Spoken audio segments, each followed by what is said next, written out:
السلام عليكم ورحمة الله وبركاته. ازيكم يا حبايبي؟ عاملين ايه؟ وحشتوني جدا جدا جدا. جمعة مباركة عليكم وعلينا ان شاء الله، وعلى أمة المسلمين جميعا. فالنهاردة ان شاء الله ماما قالت لي بقى اخش المطبخ بقى واستغل الفرصة واعملي بطاطس بالفراخ، صينية بطاطس بالفراخ. فانا جبت كام بطاطسية كده، 4 5، قطعتهم كده شرايح وقطعتهم رفيعة متوسطة. وبرده كيسة طماطميات برضو متوسطين شرايح. وجبت قرنين فلفل رومي قطعتهم برضو شرايح، وفلفل حار، احنا بنحب الحاجه حراقه، شطه،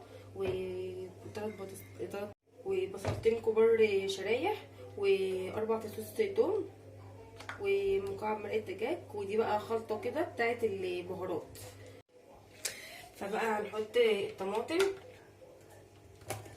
كلها كده، ونحط الفلفل والفلفل الشطه. الفلفل دوت اختياري، انتوا حابين تحطوه حطوه، مش حابين براحتكم. والبصل حطوه كله كده فوق بعضه، وال4 فصوص توم. تمام. انا بقى غسله ايدي عشان احنا نفضل نفركهم كده مع بعض كده. انا بحبها كده بصراحه، وهم هنا كمان بيحبوها كده، اللي هو اصلا مش بنحطهم نحب كده نتعامل كده مع بعض.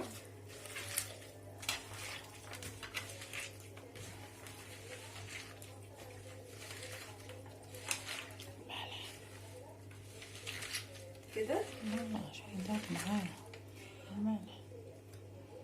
ونحط التوابل دي. التوابل دي بقى كلها يعني بصل بودره وثوم بودره وملح وكمون وفلفل، كل التوابل. احنا بنعملها اصلا خلطه كده ببرطمان، فنحطها على كل الاكل بصراحه. ومعانا برضو مرقه دجاج، دي برضو اختياري، عايزين تحطوها حطوها، بس هي بتدي طعم جميل قوي قوي في الاكل، احنا اصلا بنحبها على كل الاكل. نتعب كده برضو عشان التوابل تبقى مع بعضها.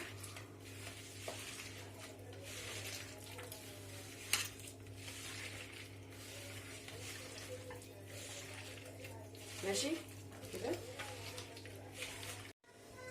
بعد ما خلصت الفرك فيهم، فاحنا هننقص شويه كده عشان هنتبل بيها الفراخ. عشان هنحشي الفراخ من جوه بيها. ماشي كده خلاص. هنحط بقى البطاطس برضو فركه كده برضو معاها كله على بعضه. ايوه يا ايه، تسلم ايدك يا حبيبتي، تسلمي. ايوه كده. ما تاني ان شاء الله. لا لا لا لا لا لا اول لا واخر والله. مرة. بصي المشاهدين بقى اللي هيعملوا معاكي، لو لقوكي كويسه والمشاهدات بتاعتك جت اكتر مني هسيب لك الموضوع ده. لا ما لقيتش كده يا ما, جدعان. ما لقيتش اكتر مني، انا اللي هخش تاني في المشروع ده. انا اصلا مش بحب المطبخ خلاص لا لا لا لا خلاص والله. المطبخ. فانتوا المشاهدين بقى المشاهدين اللي هتحكم بقى. فانتوا بقى حاولوا تشجعوني كده وقولوا لي ايه رايكم، ولو في اي اضافات مثلا بتحطوها في البطاطس وكده عرفوني برضو، يمكن مثلا اخد منكم شويه معلومات برضو. تمام. وبعد كده لما ظبطت البطاطس، فاحنا عاملين بقى جايبين وراك، طبعا مغسوله امبارح ومتنضفه. فانا بقى قطعتها من النص كده بالسكينه عشان التتبيله تدخل تشرب منها فيها كده. تمام، من ورا ومن قدام.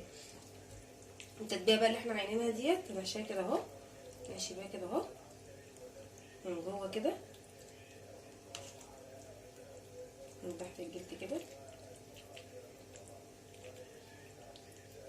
ماشي. نحط برضو كده من ورا كده، تبقى كده يا جدعان. ماشي، هكمل الباقي وارجع لكم تاني. وبعد ما حشيت الفراخ وحطيتها على وش البطاطس، جبت معلقتين صلصه وعلى معلقتين زيت على حبه فلفل اسمر. تمام. وجبت برضو كوبايه ميه احطهم عليها كده.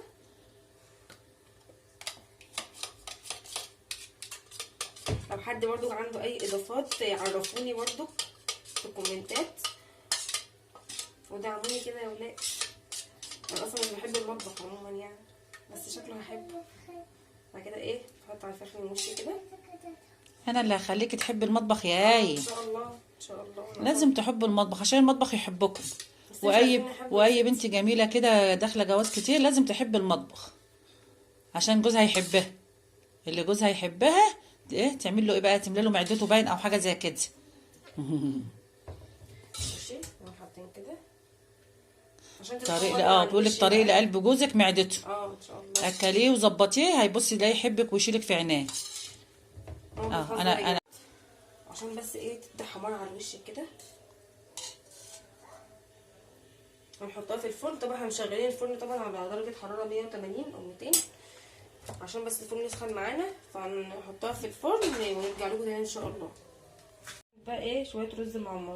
هما 3 كوبايات رز نقعتهم غسلتهم ونقعتهم شويه، ومعلقه ملح وربع معلقه سكر كده، ومكعب زبده، ومثلا ايه كوبايه الا ربع كده زيت، و3 كوبايات لبن. ماشي. هحط ده كله في الخلاط. انا بحب احطه في الخلاط عشان ايه كله ايه يشرب من بعض.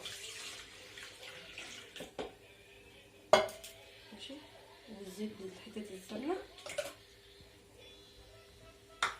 ومعلقه الملح وشويه السكر كله في الخلاط.